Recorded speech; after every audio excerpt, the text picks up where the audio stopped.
Hey guys, welcome to Safi Mixed. In this video, I will let you know about the ribbon of Microsoft Excel and the shortcuts for toggling it on and off.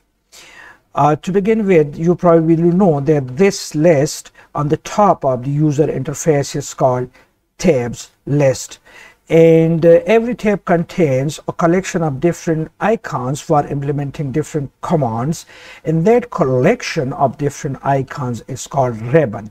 For example, if I click on the home tab, this window opens up and the collection of these different icons is called a ribbon. Now, under every tab, the icons on the ribbon are different. For example, in the insert tab we have these icons. On the draw tab we have again different icons, and the same is true about every tab. However, if you are working with Microsoft Excel, you most probably be using the home tab and insert tab. And if you look carefully on the ribbon of the home tab, it is divided into different groups. For example, the first group contains clipboard, and inside it there are different options, and those options are used for cut, paste, and copying, etc. Then we have the font group, alignment group, number group, styles group, and so on. And a group contains icons of similar behavior. For example, in the font group we have icons which deal with font style, font size, font color, bold, italic, etc., uppercase, lowercase.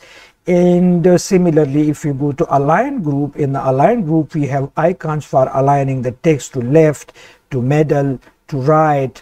And here on the top we have alignments within a cell which can align the text or numbers to the top of the cell, middle of the cell, and bottom of the cell.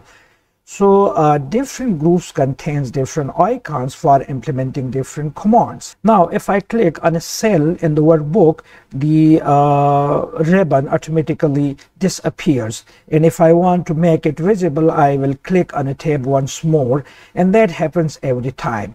So if you are interested to keep your ribbon visible permanently, then there are two different ways. The first one, if you press Ctrl F1 key on your keyboard, it will make the ribbon visible permanently. If now I click inside the workbook anywhere, or I want to write something, the ribbon will be visible, and you can move from tab to tab. However, no action on the workbook will make it disappear. Now if you want to disappear this again, you can press the Ctrl F1 button once more and it will disappear. The same you can do by double clicking on a tab. For example, if I double click on the insert button, the ribbon is visible, and if I work or click on any cell in the workbook, it remains visible. However, if I double click on any other tab like this one, then it disappears permanently, and now you are back to the default style, that is clicking once a tab the ribbon becomes visible, and clicking on a cell it disappears. So this way you can change the visibility of ribbon, and you can choose different commands through the icon by clicking an icon on the ribbon. Thanks for watching.